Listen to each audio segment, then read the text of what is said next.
আসসালামু আলাইকুম সবাইকে। অবাধ্য প্রণয় গল্পের ৩২ নম্বর পার্ট। তো বেশি কথা না বলে চলুন গল্প শুরু করা যাক। কদম ফুলে বসিবে ভ্রমর, পাইবে না সেই স্বাদ, তোমার স্বাদ আমার মাঝে নিয়ে কবেই তোমাকে করেছে বিষাদ। তুমি আলপনার মতোই ছিলে, কিন্তু নিজের হাতে মুছিয়ে নিজের মধ্যে আঁকিয়েছি আগেই। রাইসা অতীব চেষ্টায় নিজেকে স্বাভাবিক করতে বেশ কিছু সক্ষম হলো, কিন্তু বুঝতে পারছে না। তেজ আবারও বইয়ের দিকে না তাকিয়েই বলল, না বুঝলে লজ্জা করবে না? যতবার বুঝতে পারবে না ততবার আমাকে বলবে। তুমি যতক্ষণ বুঝতে না পারবে ততক্ষণ আমি বুঝাবো। যদি বুঝাতে বুঝাতে বৃদ্ধ বয়সে এসে যায় তাতেও আমার কিছু যায় আসে না। রাইসা যেন অদ্ভুত কিছু শুনে ফেলেছে। তড়িৎ বেগে তাকালো তেজের দিকে।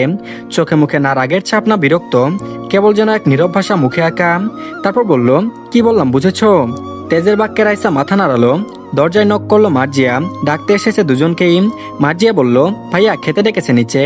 তেজ স্বাভাবিকভাবেই বলল, তোরা খেয়ে শুয়ে পড়, পড়া শেষ হতে টাইম লাগবে। মার্জিয়া বলল, কিন্তু আম্মু। তেজ একটু জোরেই বলল, একটা কথা দুইবার বলতে ভালো লাগে না? একবার বলেছি তো, ওর পড়া শেষ হলে গিয়ে খেয়ে নিব। তোরা খেয়ে নে, অর্ধপড়ায় উঠে গেলে যা বুঝেছে সব খাবারের সাথে খেয়ে ফেলবে। তুই যা। মার্জিয়া ভয়ে চুপচাপ গেল। সে এখানে দাঁড়িয়ে দাঁড়িয়ে তার ভাইয়ের ঝাড়ি খেয়ে ঝটপট পেট ভরাতে চায় না। তেজ চেয়ার থেকে উঠে ল্যাপটপ এনে টেবিলে বসে পড়লো। চেয়ারটা রাইসার থেকে একটু দূরেই নিয়েছে, যাতে ল্যাপটপটা রাখার জায়গা হয় আর রাইসারও অসুবিধা না হয়। অফিসের টুকটাক কাজ করতে পারবে। এদিকে রাইসাকে বুঝিয়ে দেওয়া হয়েছে, অঙ্ক করতে দিয়েছে, যেখানে গিয়ে আটকাবে তার জন্য তো সে আছেই। রাইসা একটু আগের তেজকে অন্যরকম লেগেছিল। ভেবেছিল মানুষটা সত্যি সত্যি কিভাবে এত মধুর হতে পারে। স্বপ্ন দেখছিল কিনা সন্দেহ ছিল, কিন্তু এমন মার্জিয়ার সাথে করা ব্যবহারে যেন স্পষ্ট হলো এই মানুষ নট পরিবর্তন। হয়তো মনের ভুলে তার সাথে একটু নরম করে কথা বলেছে। ঘুমটাবতী, বইয়ে ফোকাস করো। আমাকে দেখার জন্য অনেক সময় পাবে, চাইলেই সময় দিতে পারো। আমি তখন কাজ রেখে তোমার সামনে বসে থাকবো। রাইসার শুকনো ঠোঁট জিভ দিয়ে ভিজিয়ে বইয়ের দিকে তাকালো চট করে। এটা কেমন মানুষ? লজ্জায় যেন টেবিলের ভেতর ঢুকে পড়তে ইচ্ছে করছে। 8:30, খাবার টেবিলে বসে আছে দুজন। মেহেরিমা নয়ন মার্জিয়ার থেকে শুনে আর ডাকতে যায়নি। সত্যিই পড়ার মাঝে উঠলে আর মাথায় কিছু ঢুকবে না, তাই রাইসা আর তেজের খাবার সুন্দর করে টেবিলে সাজিয়ে রেখে গেছে। রাইসা চেয়ার টেনে বসতে গেলেই তেজ কড়া দৃষ্টিতে ঝাঁঝালো কণ্ঠে বলল, এখানে চেয়ার নেই, তখন কি বললাম? আমার থেকে দূরত্ব বজায় রাখার কোনো চেষ্টা করবে না। যদি এমনটা আমার চোখে পড়ে এর পরিণাম তোমার জন্য ভালো হবে না। রাইসা ঠাই দাঁড়িয়ে আছে। কি বলছে এসব? দূরত্ব রাখবে না মানে কি? সবকিছু এই ছোট্ট মস্তিষ্ক নিতে পারছে না। কি হলো, এখানে দাঁড়িয়ে আছো কেন? পিউ পাশের চেয়ার টেনে আরো কাছে নিয়ে রাইসার উদ্দেশ্যে বলল, এখানে বসো। এমনি এতক্ষণ ভেতরে পাথর চেপে তার ঘরে বসেছিল, এখন খাবার টেবিলেও এত পাশাপাশি বসে থাকতে হবে? মনে হচ্ছে বাঘের গুহায় ঢুকে পড়েছে। না চাইতেও বসে পড়লো, করার কিছু নেই। ভাত আঙ্গুলে চালাচ্ছে বেশি আর মুখে দিচ্ছে কম। যদিও রাইসা তেমন একটা খায় না বলতে অভ্যাস হয়ে গেছে মেপে খাওয়ার। তেজ বলল, খাচ্ছ না কেন? বলে আরো খাবার প্লেটে তুলে দিতেই রাইসা আহমক বনে গেল। এত খাবার সে কিভাবে খাবে? এখন না বলবে কিভাবে? খেতে খেতেই মনে হয় তাকে উপরে পাঠিয়ে দিবে। রাইসা বলল, আমি এত খাবো না তো। নত মস্তিষ্কে কথাটা বলল রাইসা। বিপরীতে তেজ বলল, আমি এখানে আছি, আস্তে ধীরে সব শেষ করে উঠবে। যে শরীর, একটু নিজের যত্ন নিতে পারো। যখন দিবে তখন ওই খাওয়ার কোনো দরকার আছে? তোমাকে কি খেতে বারণ করেছে কেউ? রাইসা জিভ কেটে আস্তে করে বলে উঠল, ছি ছি না, আম্মু তো নিজেই খেতে বলে, আমি এত খেতে পারি না। তেজ গম্ভীর হয়ে একবার রাইসাকে দেখে নিল, পাশেই বসে খাচ্ছে, মাথায় ওনা দেওয়া, একদম নবদম্পতি। দুপুরে ফাহিমার জিহাদের কথা মনে পড়তেই মুচকে হাসলো। তেজের নাকি বিয়ে হয়নি, তাকে কেউ মেয়ে দিবে না, অথচ তার কাছে মনে হচ্ছে পৃথিবীর সবচেয়ে সুন্দরী নারীটি তার সহধর্মিণী। মেনে নিতে চায় না, কিন্তু না মেনেও থাকতে পারে না। মেয়েটার কথা মনে পড়লেই কেমন অদ্ভুতভাবে শরীরের বক্ষবিঞ্জরে ধুকবুক হয়। আর সামনে থেকে ওই মায়াবী মৃগনয়নের দিকে তাকালে সে নিজেকে আর পায় না, মানতে চায় না, আবার থাকতেও পারে না। দূরত্ব কেমন আজকাল বড্ড রাগ হয়ে যায়, মেজাজ ক্ষিপ্ত থাকে দিনের মাঝে দেখা না হলে। তাই তো শত বাহানায় এমন কাছে থাকার প্ল্যান। নয়তো যার কমার্সে অ্যালার্জি, কমার্সের সাবজেক্ট ভালো লাগে না বলে সায়েন্স নিয়ে পড়ে, আর সায়েন্সের টিচার, সেখানে এই বয়সে এসে রাইসাকে পড়ানোর জন্য রাত জেগে অফিস বসে বসে কমার্সের বই পড়ে, যাতে রাইসাকে পড়াতে গিয়ে কোনো সমস্যার সম্মুখীন হতে না হয়। এরকম বিষাক্ত সাবজেক্ট একমাত্র বইয়ের জন্য পড়ছে, এটা কি কম কথা? যে কেউ শুনলে অনায়াসে চোখ বন্ধ করে বলে দিবে, হি লাভ স্যার। অথচ নিজেই বুঝতে পারছে না রাইসা সে যদি জানতো তার জন্য তেজ এত সব করছে, তাহলে হয়তো তেজ ভয় না পেয়ে সহজভাবে নিত। দূরে না থেকেও তার জন্য সব কথা শুনতো।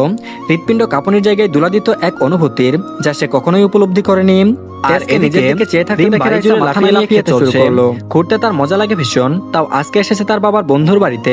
কোনোদিনও আসা হয়নি, এই প্রথম এসেছে। লাগে ভীষণ। বড় লোহার গেট পেরিয়ে ঢুকতেই দুপাশে সারি সারি ফুলের গাছ, গোলাপ, রজনীগন্ধা, এমন হরেক রকমের ফুল উঠেছে বাগানে। বাতাসা ফুলের মিষ্টি গন্ধ ভেসে বেড়াচ্ছে চারিদিকে। সামনে সবুজ ঘাসে ঢাকা ছোট্ট নল, তার মাঝখানে গোলাকার একটা ফোয়ারা। ফোয়ারার পানি সূর্যের আলোয় চিকচিক করে উঠছে। ডান পাশে বড় একটা আম গাছ, তার ছায় কাঠের বেঞ্চও রাখা, মনে হচ্ছে বিকেলে বসে গল্প করার জন্য একদম আদর্শ জায়গা। আর একটু দূরে একটা দোলনা বাঁধা, বাতাসে সেটাও দুলে দুলে উঠছে। বাড়িটার গঠনও বেশ রাজকীয়, দোতলা সাদা রঙের বাড়ি, বারান্দায় রেলিংগুলো নকশা করা লোহার, বারান্দা জুড়ে টবে টবে নানা রঙের ফুল, কোথাও বেগুনি পেটুনিয়া, কোথাও লাল জবা, আবার কোথাও ছোট ছোট সাদা বেলি ফুল ফুটে আছে। ভেতরে ঢুকতেই চোখে পড়ে প্রশস্ত ড্রয়িং রুম, দেয়ালে ঝুলছে সুন্দর সুন্দর পেন্টিং আর পারিবারিক কিছু ছবি। পুরো বাড়িটা একটা শান্ত পরিপাটি আর অভিজাত পরিবেশ, যেন প্রতিটা জিনিস খুব যত্ন করে সাজানো হয়েছে। রিমের বাবার বন্ধুরা দুই ভাই, বড় ভাই নিজাম চৌধুরী ও ছোট ভাই আকরাম চৌধুরী।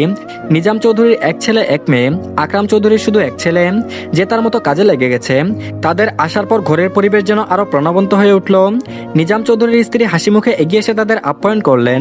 ড্রয়িং রুমে বসে কথাবার্তা চলছে, তখন জুইকে বলল রিমকে বাড়িটা ঘুরিয়ে দেখাতে, যেহেতু তারা সমবয়সী।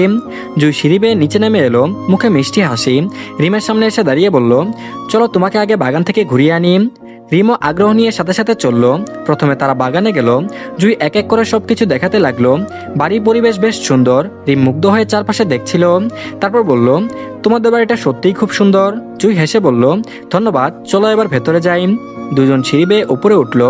জুই এক এক করে ঘরগুলো দেখাতে লাগলো, স্টাডি রুম, গেস্ট রুম আর সাথে নিজের ঘর। নিজের ঘরে ঢুকে জুই একটু লজ্জা পেয়ে বলল, এইটা আমার রুম। রিম চারপাশে তাকিয়ে বলল, খুব সুন্দর। একে অপরের সাথে কথা বলতে বলতেই জানতে পারলো একই ক্লাসে পড়ে তারা। তখন আরো বেশি কথা হয়ে উঠল। এমনি রিম প্রচুর কথা বলার সাথে যদি একই রকম মস্তিষ্কের সাক্ষাৎ পাওয়া যায় তাহলে তো কথাই রইল না। দুজনেই কথা বলতে বলতে ছাদে চলে এসেছে। এখানেও হরেক রকমের গাছ লাগানো আছে। ঘোরাঘুরি শেষ করে ছাদ থেকে নামতে গিয়ে পড়লো বিপাকে। ফড়িংয়ের মতো তেরিং বেরিং করে লাফিয়ে লাফিয়ে নামতে লাগলো। জুয়ের আগে যেমন চঞ্চলা তেমনই অকামা। লাফিয়ে লাফিয়ে নামতে গিয়ে হঠাৎ যখন সামনাসামনি কাউকে উঠতে দেখলো, তখন ওই পা ব্রেক করে নিল। কিন্তু গতির জড়তার কারণে পা স্থির হয়ে শরীর ঝুঁকে গেল সামনের দিকে। পরিপরি করতে করতে সামনের ব্যক্তির বুকে একেবারে পাথরের মতো ধরাম করে বাড়ি খেল। যা শরীর, তাতে পাথর বলাই উচিত। বাচ্চা একটা মেয়ে এমন দানবীয় একখান যুবকের বুকে পড়লে তো এর থেকে ভালো কিছু হওয়ার সম্ভাবনা থাকে না। সামনের যুবকও বিরক্ত নিয়ে শক্ত করে বুক থেকে উঠালো। তারপর বলল, হোয়াট দ্য হেল, চোখে দেখতে পারিস না? কানের মাথা খেয়ে বেরিয়েছিস? দিলি তো মেজাজ বিগড়ে। কানের নিচে একটা থাপ্পড় খাওয়ার আগে আমার সামনে থেকে সরে দাঁড়া। রিম প্রথমে ভয় পেয়ে গেল। এত রাগী গলা, বুকের ভেতর ধক করে উঠল। তবুও নিজেকে সামলে নিয়ে তাড়াতাড়ি সোজা হয়ে দাঁড়ালো। নতুন বাড়ি এসে যদি এমন দুর্ঘটনা ঘটে, লজ্জার মাথা কান সব কাটা গেল রিমের। কি এক অবস্থা! চোখ তুলে তাকাতেই ছেলেটাকে ঠিক মতো দেখতে পেল। লম্বা গম্ভীর মুখ, কপাল কুচকে আছে বিরক্তিতে, চোখ দুটো যেন আগুন ছড়াচ্ছে। রিম ঠুট ফুলিয়ে বলল, এভাবে ধমকানোর কি আছে? আমি কি ইচ্ছে করে ধাক্কা দিয়েছি নাকি? ছেলেটা ওরা কপাল কুচকে সামনে তাকিয়ে হা হয়ে গেল। এই মেয়ে কে? এদের বাড়িতে কি করছে? এতক্ষণ জুই মনে করে ধমকিয়েছে, কিন্তু এখন তো পুরাই কেস খেয়েছে। মেরুন রঙের শর্ট কুর্তি আর গলায় ঝোলানো ওড়না, চেহারায় মেকআপের হালকা আস্তরণ, কপালের ওই কালো টিপ জলজল করছে মুখের সামনে। এক নজর তাকিয়ে চোখ ছোট করলো, কোথায় জানি দেখেছে। তখন ওই ফাহিমের মনে পড়লো, এটা তো সেই মেয়ে যাকে ভার্সিটিতে দেখেছিল। রিমার ফাহিম একে অপরের দিকে তাকিয়ে অবাক হয়ে রইল। এমন অনাকাঙ্ক্ষিত সাক্ষাৎ সম্পর্কে অবচেতন ছিল। ফাহিম চোখ সরিয়ে পুনরায় বলল, চোখ কি কপালে থাকে? এরকম অভ্যস্ত হয়ে গেছো নাকি? কোথায় কেমন চলতে হবে জানো না? একেবারে বাচ্চাও তো লাগছে না। রিমও কম যায় না, সঙ্গে সঙ্গে উত্তর দিল, আপনি উঠছিলেন কেন সামনে? একটু সরে উঠলেই তো হতো। সোজা আকাশ থেকে তাল পড়ার মতো আমার সামনে কেন আসতে হলো আপনাকে? সাইডে জায়গা আছে, সেদিক দিয়ে আসলেন না কেন? আপনার জন্য আমি আজকে পটল টমেটো সব তুলতে লাগছিলাম। বাবা মায়ের এক টুকরো হীরের খনি আমি। আমার কিছু হয়ে গেলে তাদেরকে কি আপনার সন্তান দিয়ে দিতেন? এই কথা শুনে ফাহিম যেন আরো অবাক হয়ে গেল। মুখে কোনো বাণী আসতেই চাইছে না। এই মেয়ে এত কথা বলতে পারেন? সামান্য এক সেকেন্ড কথা 1 মিনিটে ঘুরিয়ে দিল। রাগে গরম চোখে তাকিয়ে রইল কয়েক সেকেন্ড। জুইও ফাহিমের সাথে তর্ক করার খাম্বার মতো দাঁড়িয়ে দাঁড়িয়ে দেখছিল। পরে গিয়ে এসে জুই বলল, ভাইয়া রাগ করো না, ও তো ইচ্ছে করে করেনি। ফাহিম বলল, তুই চুপ কর, নিজে যেমন ফ্রেন্ডও তেমন। আমার সামনে থেকে দুইজনেই চলে যাও। ফাহিম মনে করেছিল এটা জুয়ের বান্ধবী। একে সেই দিন রাস্তায় এমন অবস্থায় দেখে রেগে রেগে এই কথাগুলো বলেছে। নিজেকে সামলাতে পারে না, তাহলে বাড়ি থেকে বের হয় কেন? এটাই তার উক্তি। তারপর বলল, শুনুন, এরকম চুটপাট করছেন কেন? গার্লফ্রেন্ডে কি ছেকা দিয়েছে, নাকি ঘরের বউ ঝাড়ুপিটু করেছে? কার রাগে এসে আমার উপর ঝাড়ছেন? প্রথমে তো বলেছি আমি ইচ্ছে করে এমনটা করিনি। আর কিছু বলবে তার পূর্বেই জুই দ্রুত বেগে এসে রিমের হাত খপ করে ধরে নিয়ে সিঁড়ি দিয়ে নিচে নামলো। তারপর বলল, আরে তুমি আমাকে কোথায় নিয়ে যাচ্ছ? জুই বলল, আস্তে, চুপ করো, ওইটা আমার বড় ভাইয়া। তুমি এসব কি বলছিলে? রিম বলতে নিলেও থেমে যাই। মনে পড়ে যে ফাহিম ভার্সিটির টিচার, আর সে একদিন তাকে উপকারও করেছিল। স্বভাববশত এমন বিহেভ করায় আজ থেমে থাকতে পারেনি। কিন্তু এখন তো নিজের মাথা নিজেই থাপড়াতে ইচ্ছে করছে। তার উপর সে এই বাড়ির মেহমান, লজ্জা শরম যেটুকু বাকি ছিল সেটাও আর রইল না। রিম কিছুক্ষণ চুপ করে রইল, মনে হচ্ছে এখন ওই মাটির নিচে ঢুকে যেতে পারলে বাঁচে। এতক্ষণ যে মুখের উপর এত কথা বলে দিল। জুই হাসতে হাসতে নিচে চললো আর রিমের উদ্দেশ্যে বলল, তোমার খুব সাহস আছে, মানতেই হবে। এতক্ষণ আমি হলে দুই একটা থাপ্পড় খেয়ে গাল লাল গোলাপি হয়ে যেত। রিম মুখ বাঁকিয়ে বলল, আমি কি জানতাম নাকি উনি তোমার ভাই? আর এমন রাগ দেখাচ্ছিল যে মনে হচ্ছিল আমি বুঝি তার জীবন শেষ করে দিয়েছি। জুই হালকা হাসলো, তারপর বলল, তবুও তুমি যা বলেছ, ভাইয়ার সামনে কেউ এভাবে কথা বলে না। আর এদিকে ড্রয়িং রুমে তখন বেশ জমজমাট পরিবেশ। বড় টেবিলটা ইতিমধ্যে নানা রকম খাবারে ভরে উঠেছে। রান্নাঘর থেকে ভেসে আসছে সুগন্ধ, মনে হচ্ছে পুরো বাড়িটাই যেন এক বিশাল ভোজের আয়োজন। বাড়িতে আত্মীয় আসলে এমন হবে। নিজাম চৌধুরীর স্ত্রী সবাই ডাক দিলেন খাবারের জন্য। টেবিলের ওপর সাজানো বাহিরি রকমের খাবার, আর মিষ্টির ট্রেতে আছে রসগোল্লা, জিলাপি আর সেমাই। রিম এত খাবার দেখে চোখ বড় বড় করে তাকিয়ে রইল। জুই তার কানে ফিসফিস করে বলল, ভয় পেও না, সব তোমাকেই খেতে হবে না। রিম ঠোঁট ফুলিয়ে বলল, আমি তো ভয় পাইনি, কিন্তু এত খাবার দেখে মনে হচ্ছে আজ আমাদের যুদ্ধ করতে হবে। জুই হেসে ফেলল। এই সামান্য সময়ে কি সুন্দর সম্পর্ক গড়ে উঠেছে তাদের মধ্যে। কয়েক ঘন্টা আগেই চেনা জানা ছিল না, ভাগ্য কখন কাকে কোথায় নিয়ে যায় কেউ বলতে পারে না। এদিকে সবাই টেবিলে বসতে শুরু করেছে। রিম আর জুইও গিয়ে পাশে বসলো। হঠাৎ রিমের চোখ পড়ল সামনের দিকে। ট্রাউজারে হাত রেখে সিঁড়ি দিয়ে নামছে। তখন বাড়িতে এসে রিমের বাবা মায়ের সাথে আলাপ করেছে, যেহেতু বাবার বন্ধু। কিন্তু রিম যে তাদের মেয়ে এখনোই বুঝতে পারেনি। যখন খাবার টেবিলে দেখলো রিমকে, তখনও ভাবলো হয়তো খেয়ে চলে যাবে। চেয়ার টেনে বসলো সোজা রিমের বিপরীতে। খাবার টেবিল ভরে গেল মানুষে। রিম ফাহিমের দিকে তাকিয়ে দেখলো ফাহিম বসে আছে। তার মুখ আগের মতোই গম্ভীর, যেন পৃথিবীর সবচেয়ে বিরক্তিকর মানুষটার সাথে বসে আছে। রিমও এক মুহূর্তে চুপ হয়ে গেল, মনে মনে বলল, হায় আল্লাহ, এই লোকটার সামনে বসতে হলো। সব ইজ্জতের শেষ বাকি আর কি আছে, যেটা খোয়ানোর জন্য আর প্রস্তুতি হচ্ছে।